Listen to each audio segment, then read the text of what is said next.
perjanjian yang telah digenapi oleh Kristus, 7 covenants fulfilled in Christ, find in the Old Testament perjanjian lama yang telah digenapi oleh Kristus. Dan last week kita sudah buat satu pendahuluan dan juga mengkaji tentang perjanjian Adamik. This morning we will do Noahic, berkenaan dengan Noah, alright?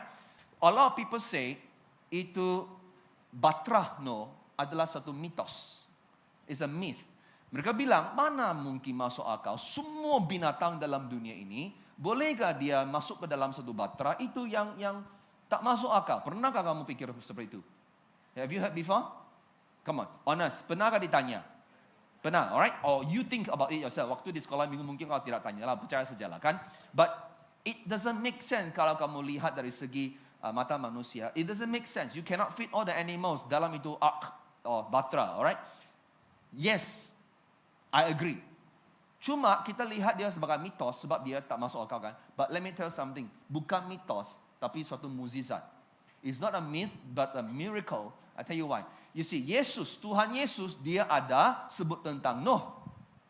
Apa terjadi kepada Nuh? Petrus, murid yang boleh dikatakan terhandal itu, ya juga dia sebut merujuk kepada Nuh. Dan juga Ibrani di perjanjian baru, kitab itu juga merujuk kepada Nuh. That means, kalaulah perjanjian baru, Yesus sendiri merujuk kepada Nuh, that means the next thing I want to ask you is this. Kamu percaya Yesus ke tidak? Saya pasti percaya kepada Yesus. Yes. If you believe in Jesus, you mesti believe juga apa yang dia katakan, dia sebut tentang Nuh. You tidak boleh pikir, oh itu tidak masuk akal. You know, you want something is this. Saya seorang Kristen, alright? Bukan kerana Batra Nuh. Saya ini seorang Kristen kerana salib Yesus. You see the difference? I am a Christian, you are a Christian, not because of the Noah's Ark, but because of the cross of Jesus Christ. Ramai orang, dia banyak persoalan tidak dapat dia dijawab. Oh, saya tak mau percaya ikut Yesus sebab banyak soalan saya tak dapat dijawab. Tengok, itu Nuh. Dinosaur. Mana ada Alkitab sebut tentang dinosaur? Kalau kira hitung masa tu tidak masuk akal. Mana boleh Noah punya Batra boleh semua. Macam mana dinosaur boleh masuk itu Batra? Banyak persoalan tidak terjawab. Oleh sebab itu mereka kata saya tidak boleh ikut Kristen, tidak boleh ikut Yesus ini. Kalau sebab soalan banyaknya tak masuk akal dalam Alkitab. You see the problem is this. Listen to me carefully. Iman kita tidak didirikan, dibangunkan atas persoalan yang tidak terjawab. Tetapi atasnya kasih Tuhan yang unfailing love of God dan juga kasih karunia dia yang unconditional, tidak syarat. So that means our faith is not built upon unanswered questions, but built upon the unfailing love of God, the unconditional grace of God. Just because questions cannot answer, so you forget about the cross. No. Kita menjadi Christian kerana salib, bukan kerana Batra, no.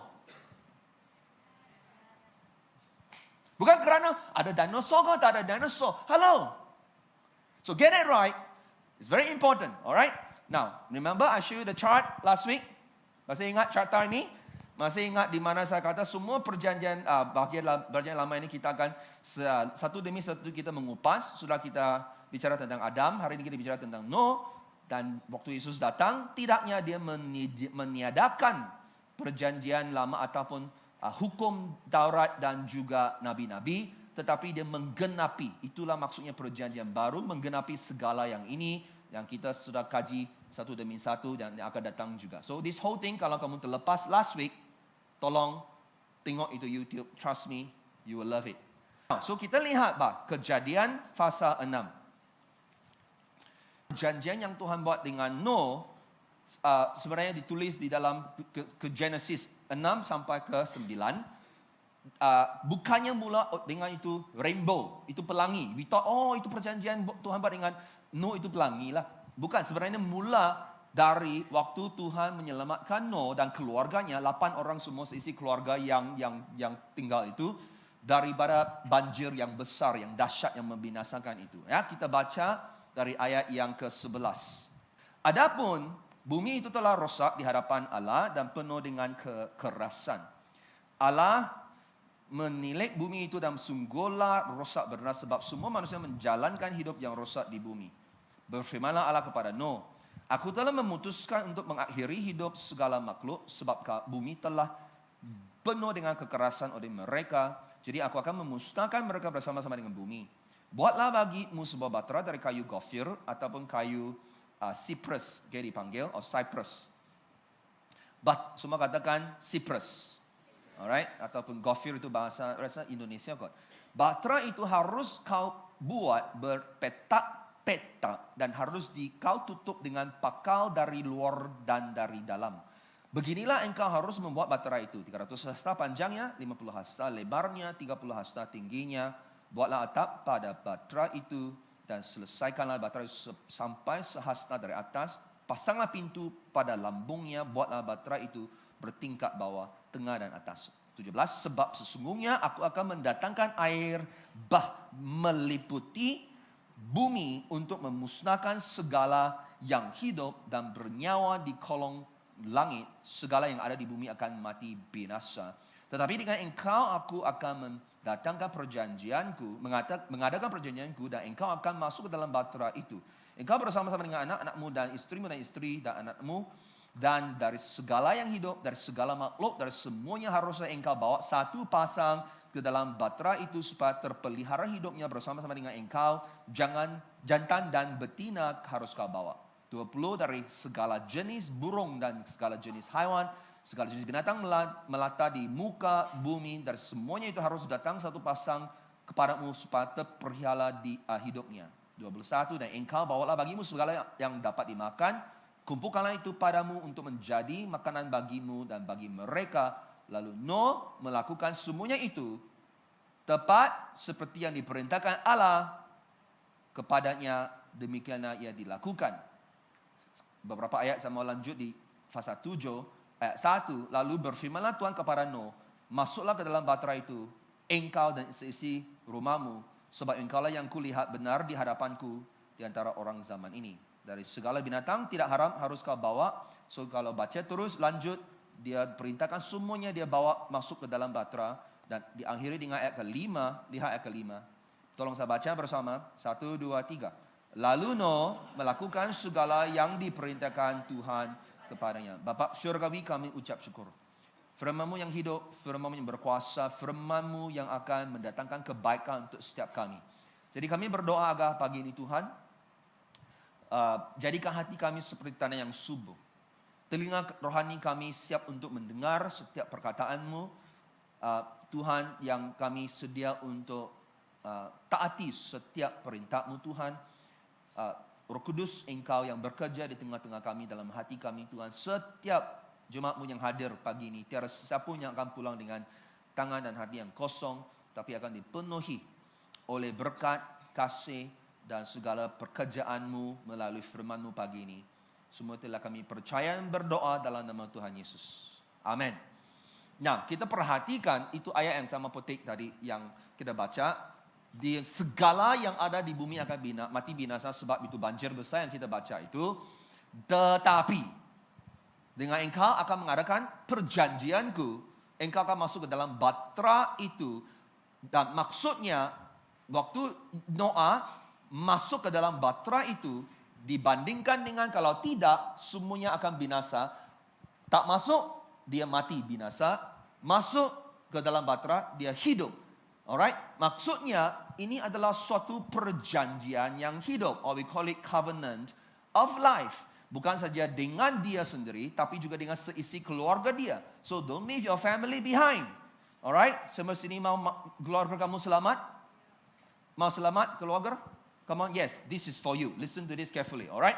Nah, persoalannya bagaimana si Nuh dia dapat tuntut, claim perjanjian hidup ini. We call it covenant of life.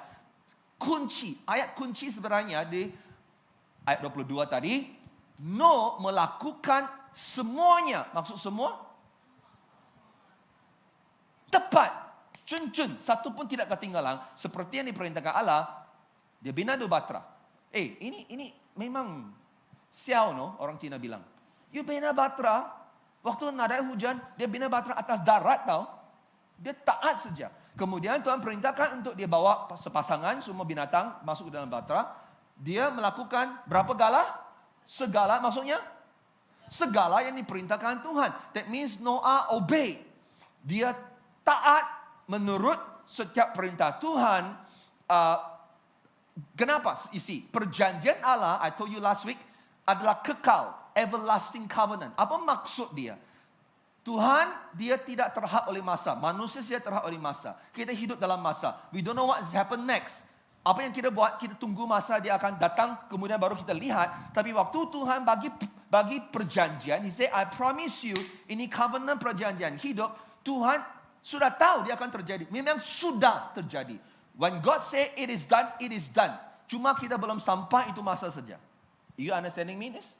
Alright? So, maksudnya untuk kita tuntut apa yang Tuhan telah lakukan dan check. Dan kita hanya perlu taat perintah Tuhan.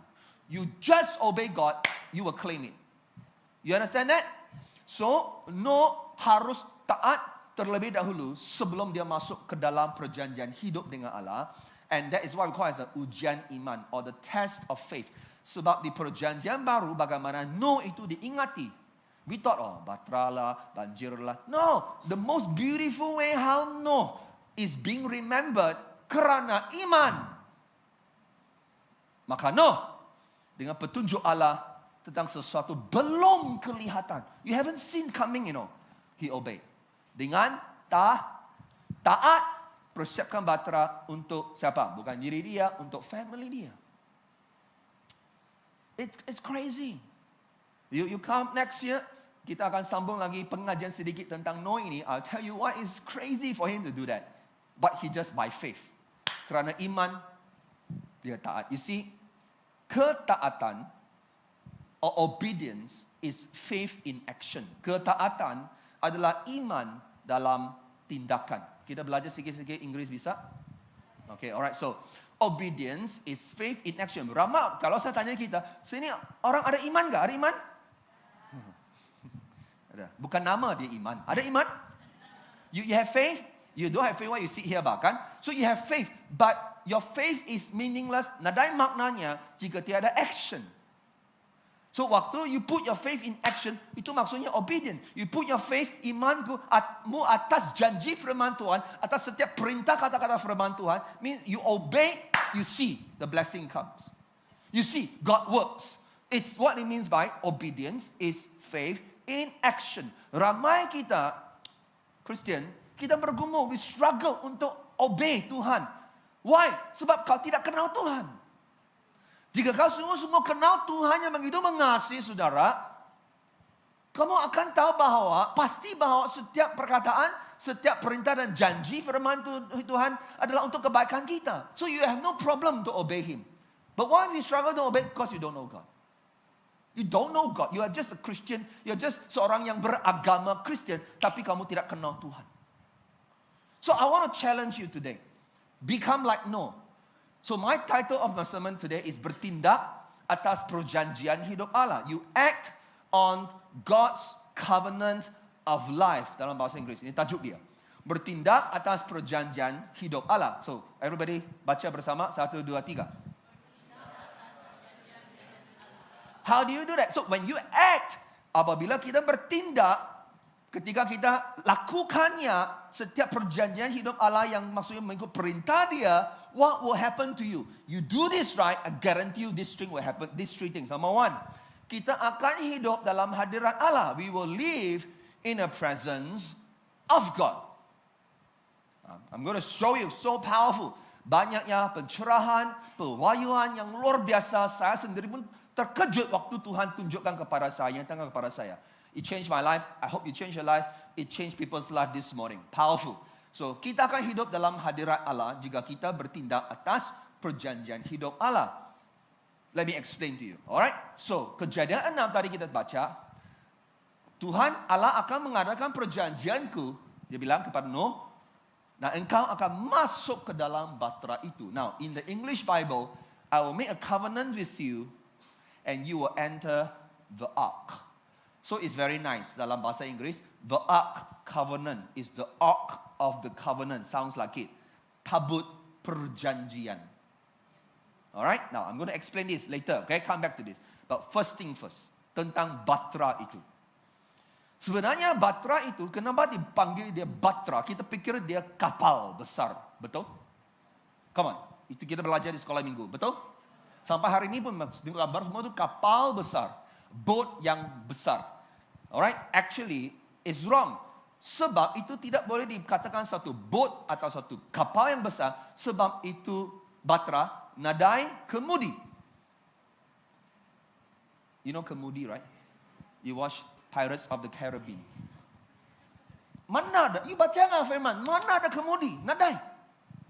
Tak ada kemudi, tidak ada pilot yang atau tu kapten yang pandu dia, tidaknya di layar, bukan kapal layar, tidaknya di dayung. How can you call it a boat or sampan besar or whatever? You cannot. Dia hanya untuk terapung atas air selama 1 tahun.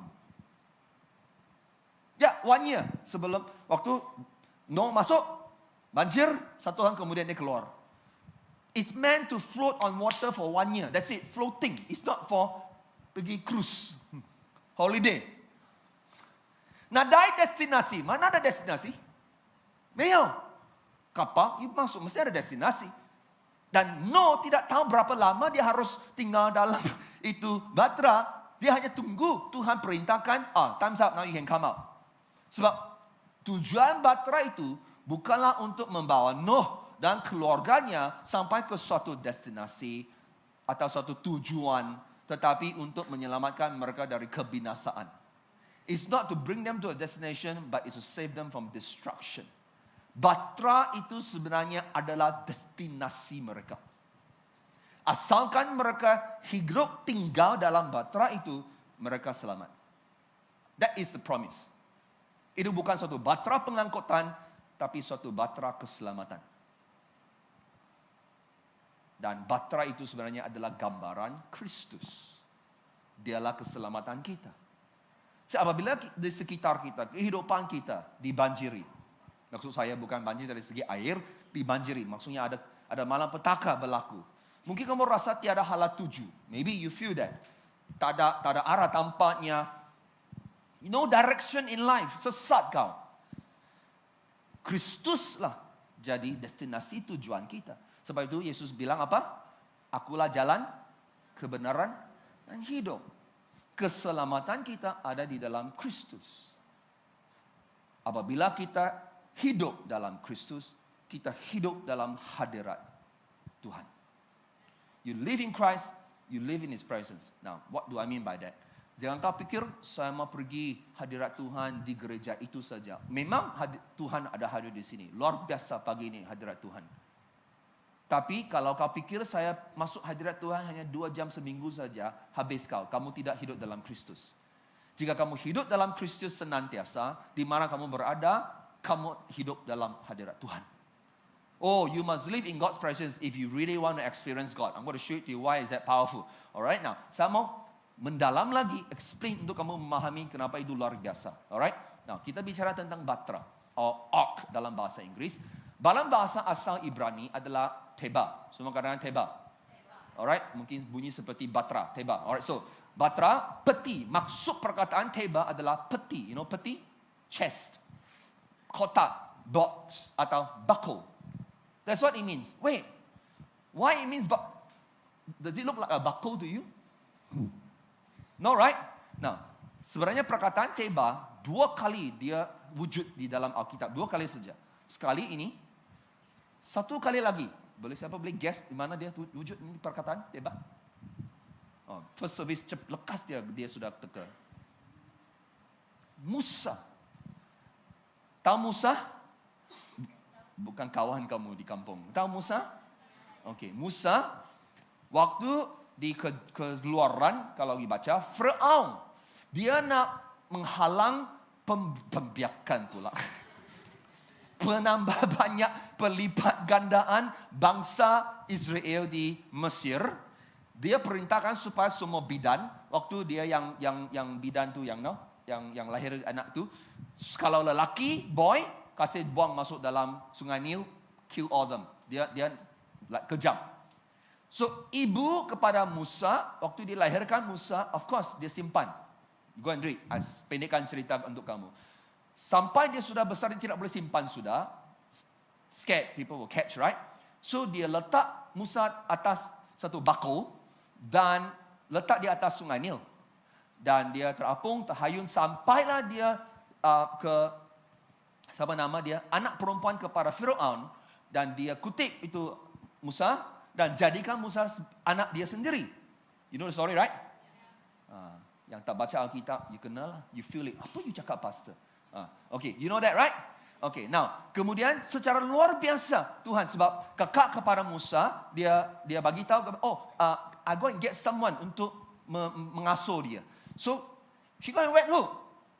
Ibu Musa sendiri. So, akhirnya dia digajikan untuk membesarkan anak dia sendiri. Hui, ini luar biasa. Siapa macam tu kan? So, dia jaga, dan waktu waktu ibu Musa datang, dia ke itu palace, istana anak perempuan Firaun.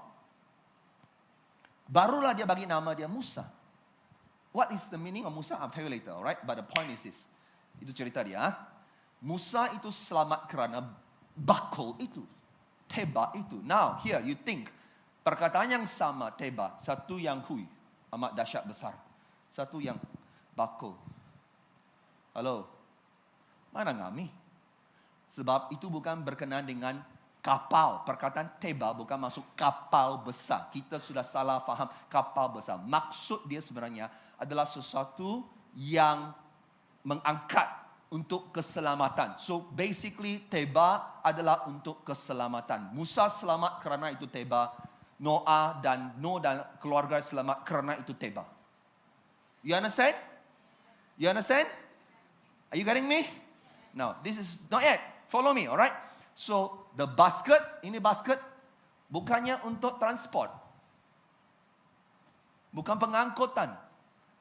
Untuk keselamatan. Alright? Lagi satu. Ark disebut dalam bahasa Inggris, but BM you translate to something called tabut, perjanjian. But in English we call it Ark of the Covenant, like Noah's Ark of the Covenant. It's related. Now let me show you, because BM we try to translate tabut. Tabut that's not even BM, it's a bahasa Indonesia anyway. So we name it tabut sebab kita bilang itu adalah sesuatu yang tabut lah. You know, the Ark of Covenant, right? Perkataan itu adalah Aaron, bukan teba. But why is that important? Di Keluaran 25, pertama kali dia disebut. Look at this. Di dalam bahasa Inggris, Ark. We try to translate BM tabut, bukan paling tepat. But we use that to merujuk kepada ini benda dia. But the point is this. Maksud dia apa? Dan? Kok lagi? Itu maksud Aaron. So apa yang membezakan Aaron dan teba? Aaron adalah sesuatu dipakai untuk simpan barang. Di dalam perjanjian, tabut perjanjian ada 3 perkara di situ. 3 barang. Manah, itu roti manah, dan tongkat si Harun, dan batu loh.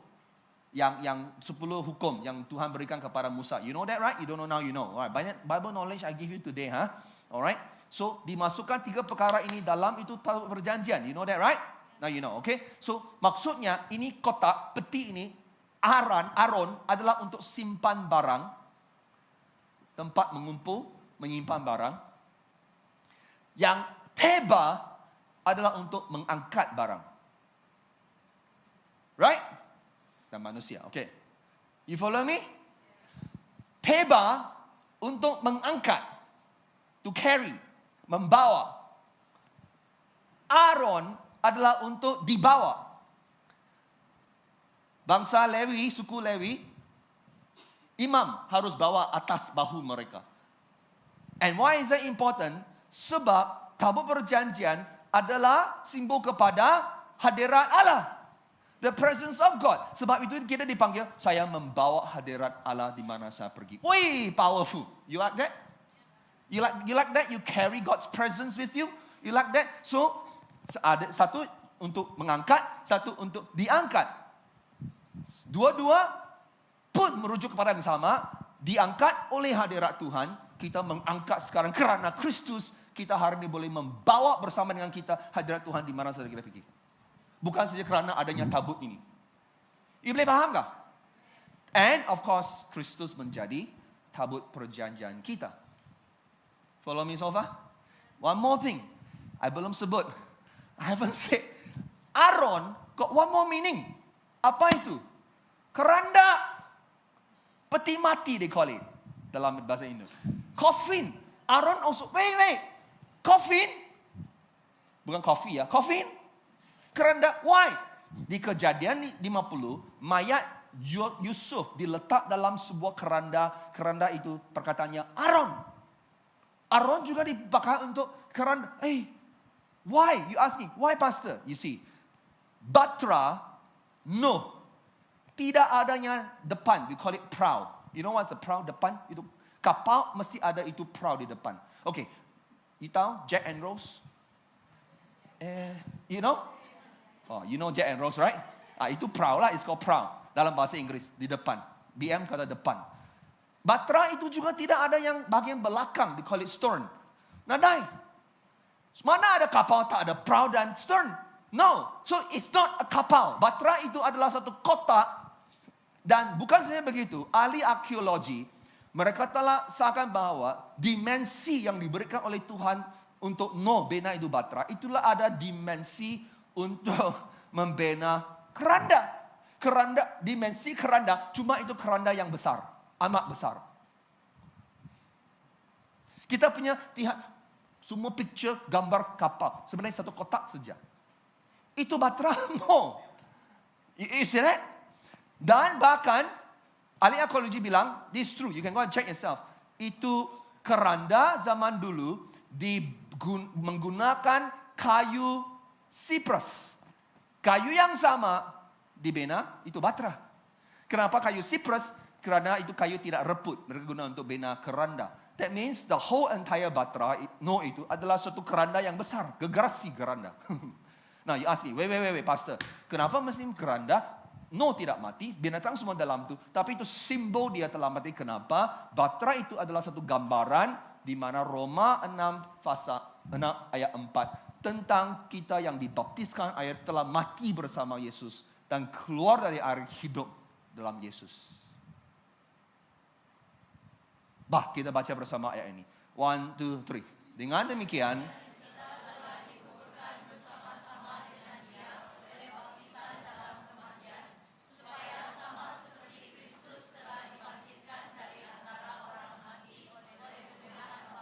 demikian juga kita akan hidup dalam hidup yang baru. Amin. Itu simbol dia. Saya tahu dan keluarga dan binatang semua tidak mati, masih dalam Batra. Tapi itu gambaran dia. Di mana mereka telah dibaptiskan. Waktu kita dibaptiskan. So, dalam bulan 12 nanti, kalau belum lagi balik kampung, kita nak buat satu pembaptisan. Biasa saya tidak buat bulan 12. Pembaptisan air, baptism. Sebab ada beberapa jemaat yang kita sudah percaya Yesus baru-baru ini.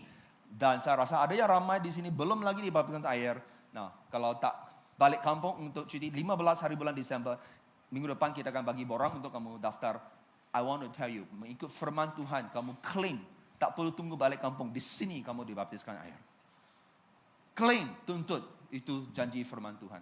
You see, Noh masuk dalam Batra. Dalam the Teba. Dia masuk Teba. Keluar dari Teba, hidup. Betul? Musa, dia masuk dalam Teba. Keluar dari Teba, juga dia hidup.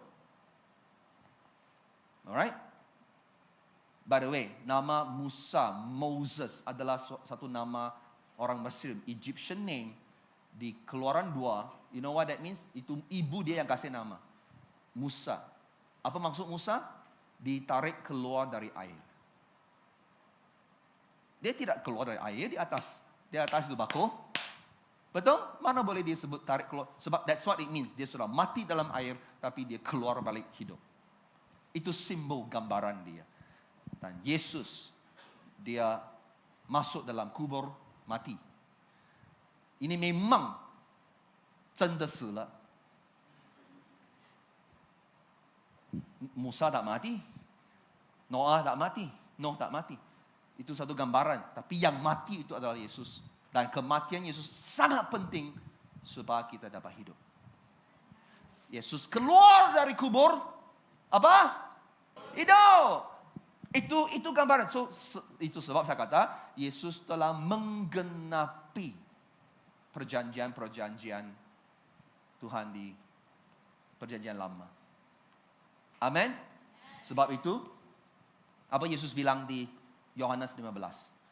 Tinggal di dalam aku, dia bilang. You remain, abide, live in me. Kamu akan hidup. That's why it means you live in Christ, you live in God's presence. Kamu akan hidup. Nah, apa maksudnya hidup dalam hadirat Tuhan? If you catch this, it will change your life. Look at this.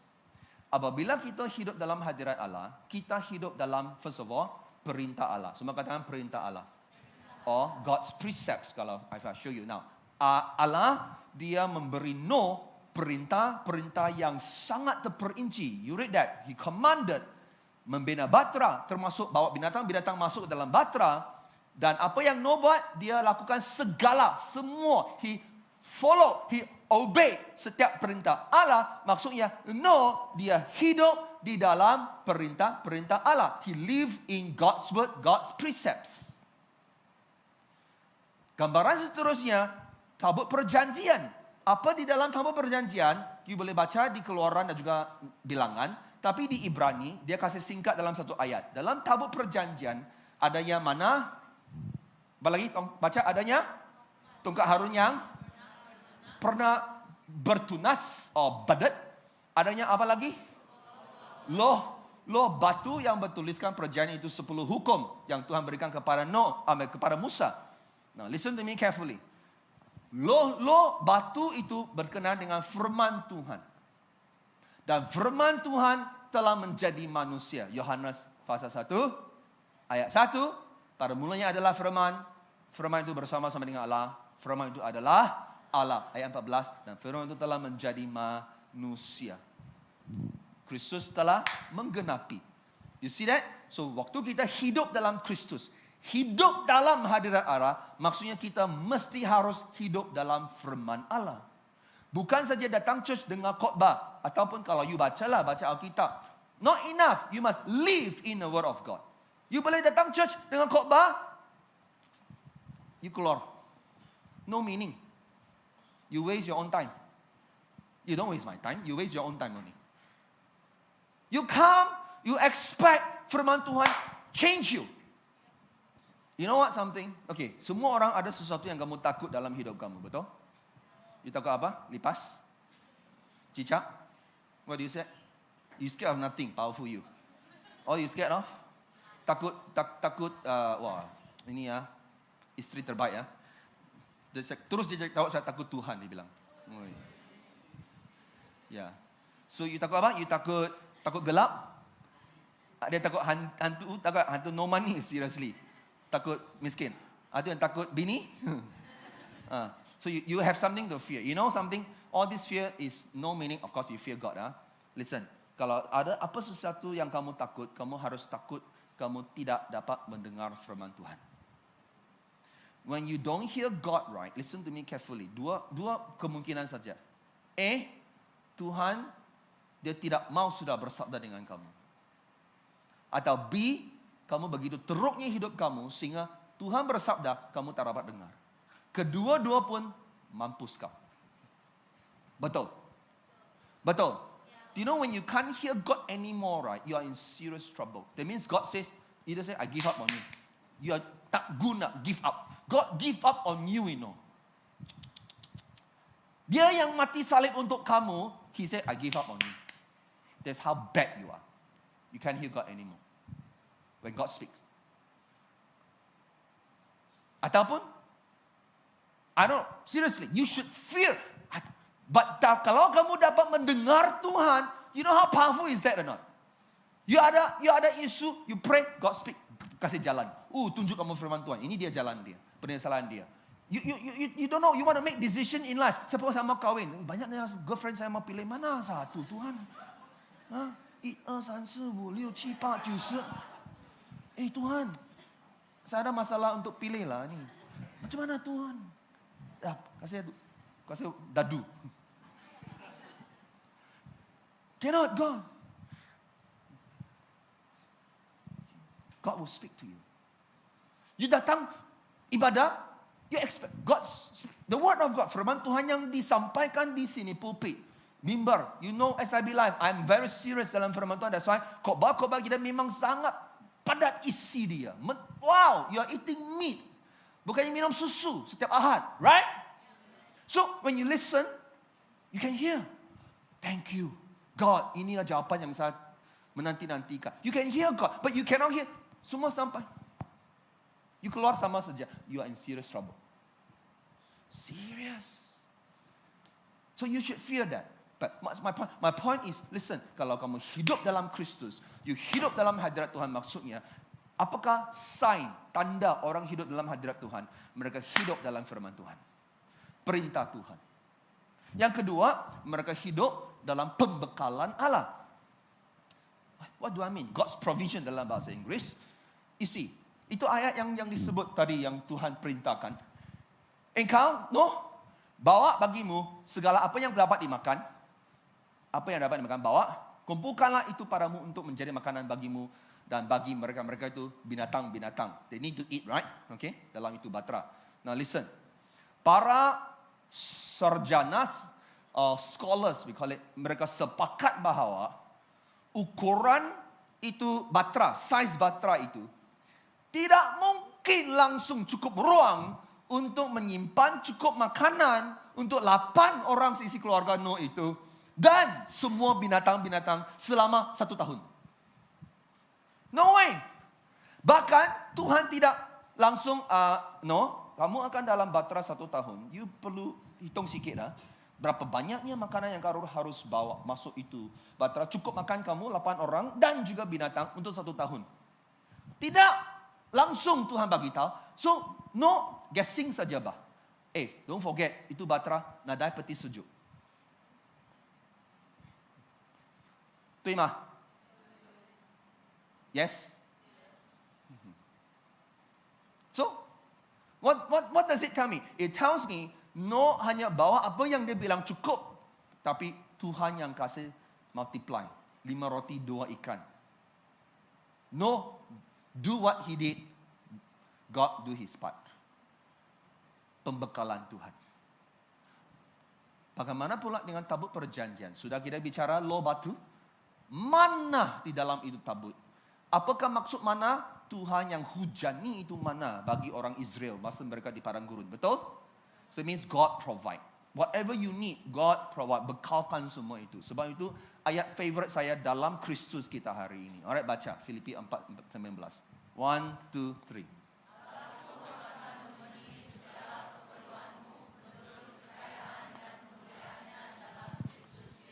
Amin.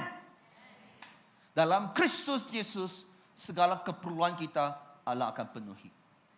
Sebab itu, di dalam Kristus, semua ini telah digenapi. That's why you live in Christ, you live in the provision, pembekalan Allah. Yang ketiga itu, waktu kita hidup dalam hadirat Tuhan, kita hidup dalam perbuatan ajaib Allah. This is interesting. Which means the power of God is working, which means mukjizat Tuhan yang berlaku. Let me show it to you, ya. Now, kita bilang, dia kena bawa binatang semua masuk ke dalam itu batra. Have you ever thought about this? Manalah dia, macam mana, travel pergi ke Arktik, Antartika. Arktik adanya beruang apa? Arktik, polar bear, they call what? Beruang kutub. Antartika adanya penguin. Penguin is called what? Penguin. Seriously, okay. Bukan saja penguin, juga ada. Saya tahu penguin dan polar bear dia boleh berenang, tapi dia tidak boleh hidup dalam air 24 jam. Dia mesti masuk ke dalam darat. Waktu banjir nadai darat now. So they need to go into the batra. Bahkan yang semua ini binatangnya mesti harus hidup di dalam 2 alam itu. Batra nadai, swimming pool. So how they live? Miracle. So what? Not that, just that. So how did Noah go and call all these fellas Arctic, Antarctic semua itu? Dia pakai WhatsApp ke dia? Polar bear. Ini tarik ini. Tiba masa, masuk batra. Ada lagi cabutan berkat nanti. Tengok kau cabut ke, makanan tu ikan ke, makanan apa? Manusia ke? Okay. So, is it? No such thing, right? So, then what happened? It's a miracle, perbuatan ajaib Allah. You know where? They come by themselves. Datanglah, mendapatkan. They come. God make them come. You think no, right? You tanya semua National Geographic punya people. Tiada satu geologis. No way they can remember setiap spesies dalam dunia ini. Macam mana no? Tak ada rekod bahasa itu. Siapa yang rekod? Macam mana dia tahu? Dia akan masuk. So, apa no hanya perlu buat? Dia buat attendance saja. Beruang masuk. Siapa nama kau? Beruang kutub. Okay. Masuk lagi. Siapa nama kau? Anjing. Okay. Siapa nama kau? Babi. You mau masuk? Okay, babi. Lagi, tengok badan. Siput. Babi. Dia jalan slow. Wah, si No ni, dia adalah orang yang paling panjang sabar dia. Dia tunggu si siput tu jalan. So slow, you know. Dia bilang, bro. Siput, babi lah kau, sebat sikit. Itu dari situlah nama dia siput babi. Okay. Memang babi lekas jalan, cepatlah sikit. Time's up, hujan mau turun, banjir sudah naik. So si siput apa? Si siput babi dia mungkin dia respon begitu. Noah, itu cara nama dia datang. Noah, okay. No, Tuhan cipta saya jalan macam ini. This is my fastest speed. You got problem with that? You tanya Tuhan. You complain sama dengan dia. Okay. You see, my point is that he doesn't know how long they will walk. Centipede. Centipede is called what? Lipan. Lama dia. Kena pakai kasut, banyak kaki. So, you see, it takes so long for them to get, but that no, can you imagine the stress or not? Can you imagine the stress or not? Kalau no yang harus pergi cari satu demi satu, bawa mereka masuk itu batra, you know the stress or not? Bahkan, itu buaya di situ, itu ayam, dia mau masuk. Setiap kali dia lalu, itu buaya. Kiam. Lalu ayam, kiam. Bro, buaya. Bolehkah satu kali kamu fasting sekejap? Kasihlah dia masuk dulu, itu ayam. You tidak baca, itu buaya pergi makan itu ayam. Correct or not? How can that happen? Perbuatan ajaib Allah. Interesting, right? Itu buaya. Tiba-tiba buaya mau fasting berpuasa 1 tahun. Jadi vegetarian dia. You see, so my point is miracle. How can that happen? Not just that. Perkara yang ketiga, yang dalam itu, apa nama dia? Tabu perjanjian, ada loh batu, ada apa lagi? Mana? Satu lagi, itu tongkat si Harun yang bertunas. Bukan saja berbunga, bukan saja itu menghasilkan buah badam or almonds, they call it. Di bilangan 17 kau baca, you know what happens or not? Si Korah bersepakat dengan 250 pemimpin bangsa Israel. Mereka memberontak terhadap Musa dan Harun punya kepimpinan. Memang Tuhan dia marahlah. So tak apa, penyelesaian Tuhan bilang. Setiap suku, 12 suku bangsa Israel, hantar satu pemimpin yang wakil, ada satu tongkat, tulis nama itu orang itu. Dan Harunlah yang ditulis untuk suku Lewi. Harun nama di situ tongkat. So Tuhan bilang kepada bangsa Israel, esok hari siapa punya tongkat yang akan bertunas itu, dialah yang saya pilih untuk menjadi imam yang memimpin. Jangan kau gaduh sudah. 12 kayu itu tongkat masuk dalam itu tempat kudus di kemah pertemuan, di mana tabut perjanjian ada dalam situ. Esok hari mereka pergi ambil. Hanya Harun punya saja yang bertunas, berbunga, not just that, berbuah. Tongkat itu satu biji batang kayu yang sudah mati. Mana kayu mati? Pernahkah kau ada sapu lantai kayu? Tunas tu. Ayo Elmer, mana ada? You cannot find that. So what do you mean? Miracle. Itu kayu Harun adalah gambaran salib Yesus. Dari apa yang sudah mati, datangnya kehidupan. Dari kayu yang sudah mati, datangnya kehidupan. Amen. You know, you must learn to practice the presence of God. I give you one story. I've got so many stories. You must come for the lunch. I tell you a lot more. Perbuatan ajaib Tuhan melalui gereja kita. But I want to tell you one story, more personal, right? Siapa sini yang kerja? Lambat tangan. You're working. Okay, you can do that in your workplace. Sebagai pastor, saya punya office di sinilah, tempat kerja. Of course, di sini banyak Tuhan bicara firman sabda, adanya kuasa yang Tuhan pakai dan hadirat Tuhan. But I want to tell you something when I was in school. Saya memang ada satu NGO saya asaskan. Some of you know, Yayasan Generasi Gemilang. You can go and Google it. And kami buat kebajikan banyak. So, dulu saya kerap masuk sekolah. Sekarang saja terlampau sibuk, saya tak run itu NGO. Tim saya yang run, saya yang sebagai lembaga saja, ahli lembaga. So what I do is that I go to school. So one day I was in school. Ni sekolah yang di dekat sini, Tropicana itu. So mereka ada lebih kurang 600 student sekolah menengah. Waktu itulah, sekarang mungkin sudah tambah. So and I was there doing some program. Lepas tu into counselor, sekolah counselor, dia sembang dengan saya. Dia berkata saya, Encik Daniel, you know this boy, dia datang sekolah setiap hari perut kosong. Tak ada makan sarapan sebab family like that. Dia kerana masalah family lah. So ada lagi banyak yang sudah rosak punya family dan sebagainya. Ini budak ini dia datang sekolah perut kosong. So he appoint 2 or 3 people for me.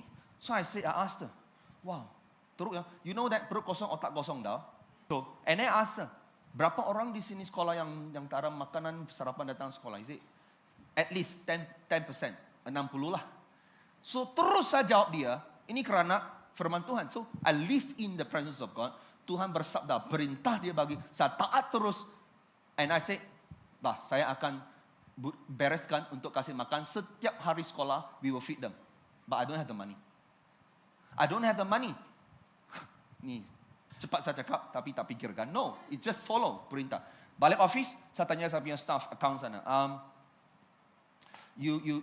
Can you please check how much money yang kita tinggal dalam bank? Dia check. Cukup saja kasih makan 60 orang 1 bulan saja, itu saja. Tapi lagi ada 4-5 bulan sampai hujung tahun. So I say, okay, never mind. We just do first. Start first. Never mind, start first. Lepas tu adanya kelompok sel yang di gereja dengar bahawa, this is good thing. We want to join you. Participate. Dalam bulan pertama itu, they collect contribution. Cukup untuk kasih 60 orang makan sampai hujung tahun. Secara luar biasa Tuhan membekalkan semua itu. God provided. Now, not just that. Sejak itu program pertama kami kasih makan, tolong orang kanak-kanak yang miskin tu, student yang miskin. Sejak hari itu, quite some years, I think 10 years, something like that sudah. Something more than 10 years. Meningkat dari tahun ke tahun, bilangan student yang kami bagi makan meningkat. Where did money come from? God just supply, dari mana saja dia supply. Hari ini, setiap hari sekolah, we give more than 1,000 student makan. Yang miskin, yang perlu pertolongan itu. Okay, ya, puji Tuhan. Why do I tell you this story? Is I'm telling you, kita harus praktis hadirat Tuhan. If you live in Christ, you live in God's presence. You live in perintah Tuhan. You must learn to obey, and you see God's power at work.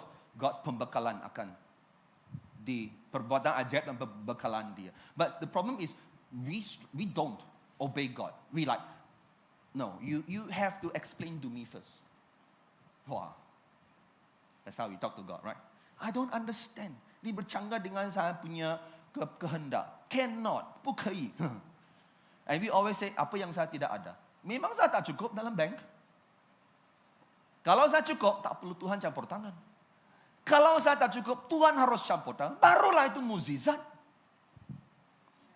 Yang kedua, waktu kita activate kehidupan, perjanjian hidup Allah, kita akan hidup untuk menyenangkan Allah. We will live to please God now. Follow me, this is very powerful. Alright?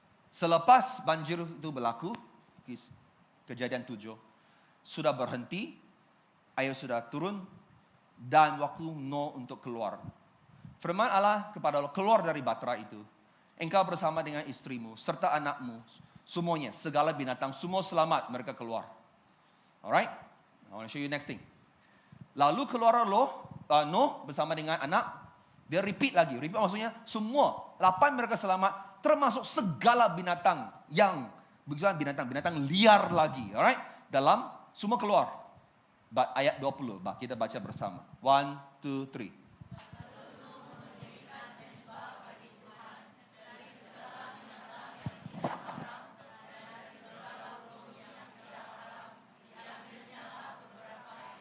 Lalu ia mempersembahkan korban bakaran di atas mezbah. Dia membangunkan mezbah dan buat korban bakaran, sacrifice, burnt offering to worship God. Listen to me carefully. You baca, you tidak pernah lihat Tuhan perintahkan. Lepas kau keluar dari Batra, kasih ya, korban bakaran, mezbah, nadai. So, maksudnya itu inisiatif sendiri.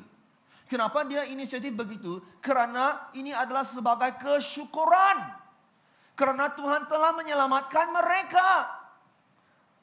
So if you are sitting here today, karena Yesus, you mesti datang gereja dengan hati yang penuh kesyukuran. So hard my word dah. Seperti lah. How many of you, Jesus save you? Yes. Yes. Syukur tidak? So when you come to church, hati mesti penuh dengan kesyukuran. You cannot like, I just come to church only, I just ikut sajalah. No, you have to come dengan penuh kesyukuran. Ready to worship God. Korban persembahan. I tell you what's next. Listen, lepas dia buat ni korban persembahan, look at this. Tolong saya baca yang kuning. 1, 2, 3.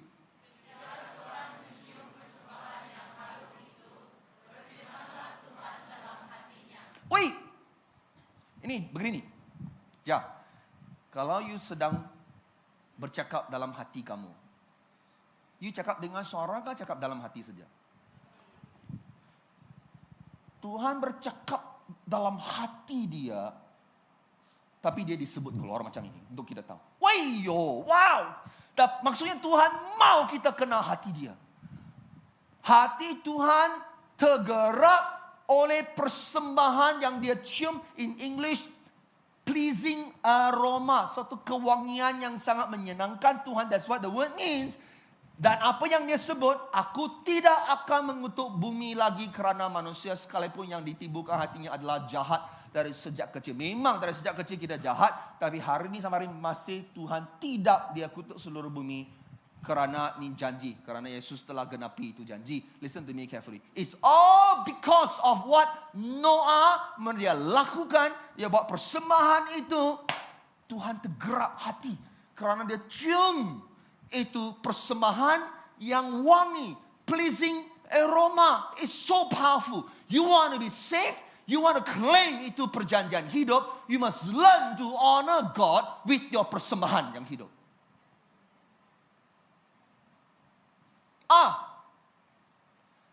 Masalahnya ramai. Okay, let me show you this. Kristus telah genapi dia.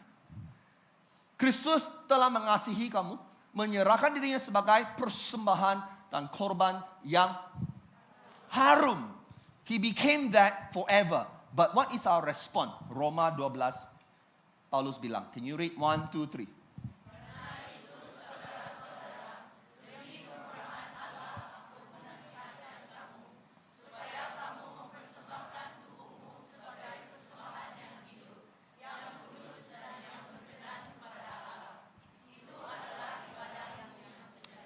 Amin.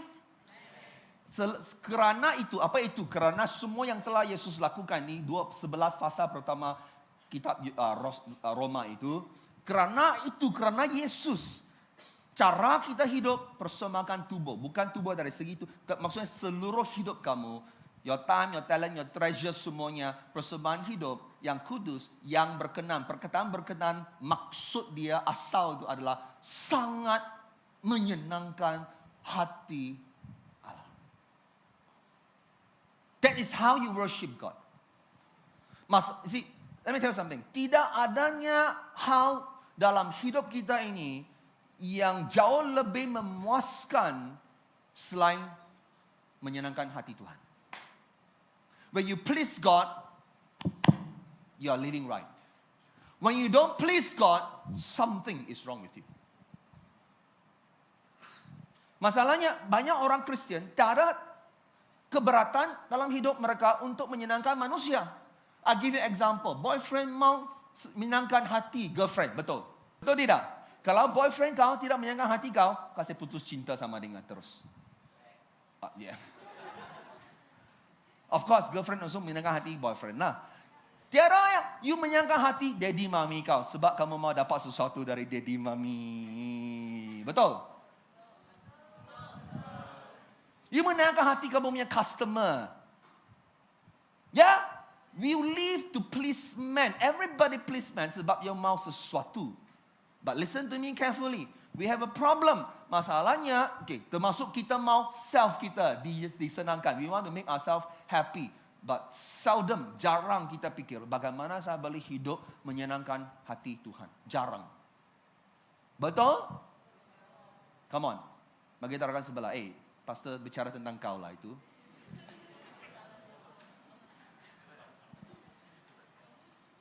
One more thing. Sebelum saya bagi poin terakhir. Listen. Dari mana dapatkan itu binatang korban bakaran? Semua pasangan-pasangan mah. Jantan betina masuk mah. Itu saja bah. Ayam jantan, ayam betina. Kalau dia kasih itu ayam sembelih, kasih itu semua. Tak ada ayam sudah. Babi jantan, babi betina. Kalau dia ambil sembelih untuk korban. Nadai babi hari ini sudah. You understand? So, mana kau sino dapat itu binatang untuk buat korban bakaran tu? I believe this. Sebab bukan Tuhan yang perintahkan dia. Very high chance. I believe this. Sebelum dia masuk batra, dia sudah buat keputusan. He knows. Saya masuk karena Tuhan mau selamatkan saya, keluarga saya. Lepas saya keluar dari itu batra selamat, I must worship God. Dan saya mesti bawa saya punya korban bakaran binatang. Sudah ready simpan dalam batra. Then I'm ready to worship God with that. You see that? But let me tell you something here. What do we learn from there? Setiap Ahad kau datang gereja. Are you prepared? Bawa persembahan? Kita datang sini, waktu pastor bilang, okay, kita sekarang bawa persembahan kita, tangguh kita kepada. Baru kau pikir, hari ini maukah saya bagi perpuluhan? Nah, memanglah, bulan depan barulah.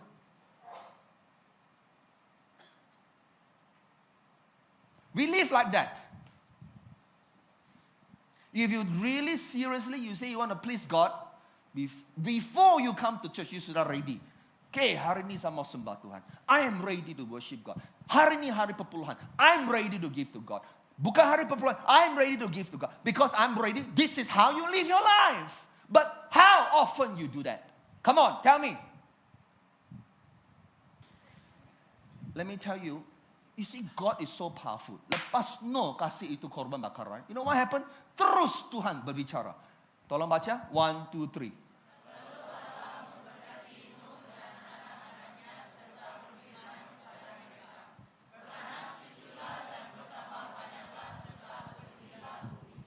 Masih ingat saya khotbah tentang Adam? Ayat yang sama diperintah kepada Adam. Sebab di waktu dia press reset button. Dia reset itu button. Semua dibinasa. Di start all over again. Di mana dipilih oleh Allah kerana dia, of course he's good. Alright, you will read that. Dia benar. God loves him. You look at that. God blessed him. Apa itu? Mendatangkan kemakmuran. You remember that I told you? Oh, I love that. So persoalannya, how are you going to please God? Bagaimana kamu akan hidup menyenangkan hati Tuhan? Don't come to church just listen to sermon. You have to ask every day you wake up, termasuk hari Ahad.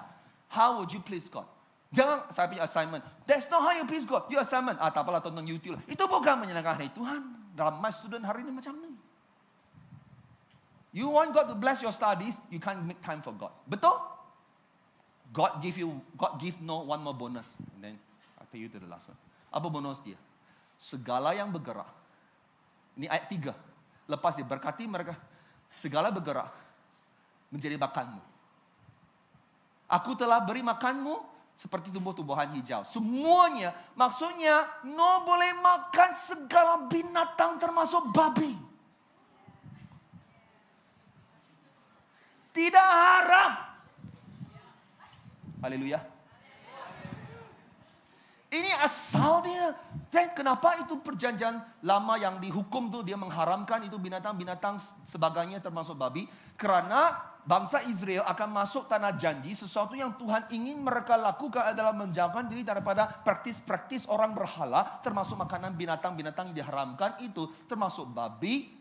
Waktu itulah. Tapi plan asal Tuhan untuk manusia. Memang semua boleh makan termasuk monyet. Ular. Jijik. Bonus untuk kamu. Wah, nice kan? Nice? Bah, kasih siku counsel. Nanti kita makan babi. Okay. Tidak haram, tidak haram. You check. Angkat tangan kanan semua.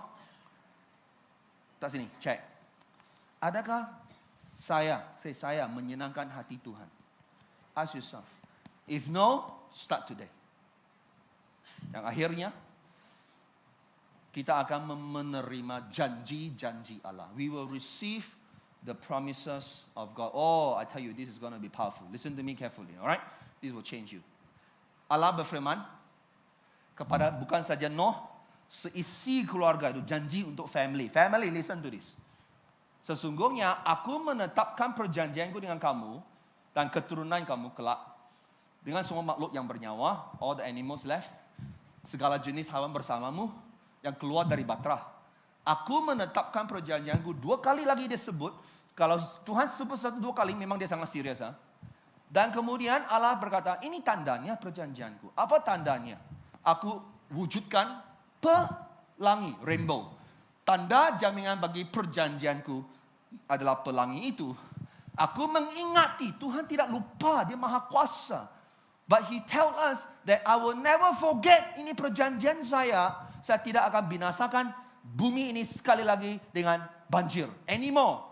And that's my promise. I show you, the pelangi. Repeat lagi, ini jaminan pelangi itu. Now, I want to show you this. Listen to me carefully, this will change your life. Let's talk about rainbow now. You like rainbows? I like rainbows. First thing, do you know, rainbow tidak boleh jadi tanpa hujan? Mesti hujan. Itu terang, mesti ada, baru rainbow. Di Kejadian 8 sudah sebut, hujan telah berhenti. Nadai hujan, mana boleh ada pelangi? Sebab ini pelangi, yang pertama, bukannya hasil hujan, tapi Tuhan sendiri letakkan itu pelangi di situ. It's God's hand, dia kasih painting itu. That's the first thing I want you to know that. Alright, so you know pelangi from reflection, pembiasan cahaya. Di lab, I know lah, ada prisma. But the second thing I want you to know, manusia punya mata tidak boleh melihat terang. You can't see light. You can see the light bulb yang keluar itu hasil light. You can't see light. You can only see object yang telah melihat diterangi oleh cahaya. The object. Light, you can only do that. You can't see light. You go and ask all the scientists here. You can't see light. You can only see the object. Now, next thing. Pelangi bukan objek. Pelangi adalah cahayanya itu sendiri yang terpancar dalam 7 warna yang indah. Pelangi is not an object. It's light itself shine in 7 beautiful colors. Waktu kita melihat pelangi, kita sebenarnya itulah satu-satunya masa kita melihat terang. And you know what the beautiful thing? Yesus bilang, akulah terang dunia.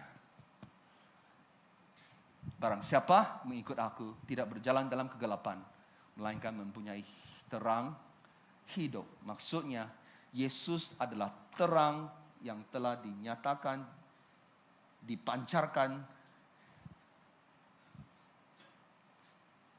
pelangi itu. The perfect covenant, the 7 covenant, perfect. Bahkan, aku wujudkan pelangi, tanda jaminan Kristus adalah jaminan kita. Look at this. Perkataan wujud, bahasa asal adalah Naden. If your name is Naden, beautiful. It means what? Memberi atau menganugerahkan. John 3:16. Besarnya kasih Allah kepada dunia, sehingga dia mengaruniakan, menganugerahkan, memberi kita anak yang tunggal. Barang siapa yang percaya kepada dia, tidak binasa, melainkan memperoleh hidup yang kekal. Kristus telah menggenapi. He is that light. Amin. Amin. That's why when you live in Christ, you tuntut. Itu janji firman Tuhan. Ketika kita melihat pelangi, mungkin Allah sedang memberitahu kita bahawa dia mengingati janji dia. He remember his janji. Tapi yang paling penting, Allah sudah nadankan kepada kita pelangi yang sempurna dia, itu Yesus. Amin. Ada sesetengah orang cuba merampas, hijack itu warna pelangi. You know what I mean? Untuk kesukaan mereka diri. Tetapi, apa yang mereka boleh buat? Mereka pinjam itu warna saja. Pelangi. Pinjam itu pelangi saja. Mungkin mereka boleh buat pelangi sendiri, fountain, pancut air, light on. You can do that, yeah. Tetapi, apa yang mereka tidak boleh buat, tidak pernah mereka boleh buat, adalah mewujudkan pelangi di dalam awan. No way they can do that. Sebab itu hanya perbuatan Tuhan yang ajaib saja. Every time you look at the rainbow, you remember, Jesus is a light. And I'm very glad that I have Jesus in my life. Amen? Sebab itu, akhirnya ayatnya, come on let's read this. 1, 2, 3. Sungguh-sungguh.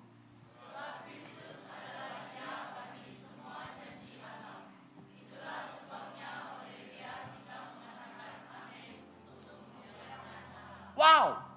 Segala janji Allah adalah ya dalam Kristus dan amin. Sebab itu setiap kali kau dengar firman Tuhan, you mesti amen. Setiap kali you come to church on Sunday, sebelum kau masuk pintu, you berdoa dulu, Tuhan, dalam nama Tuhan Yesus, usir keluar itu roh bisu dalam saya.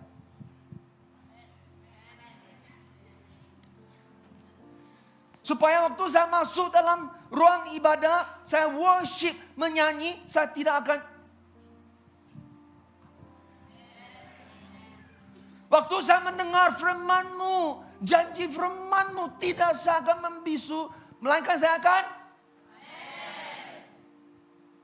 You don't just amen hari ini, you tiap-tiap mesti amen.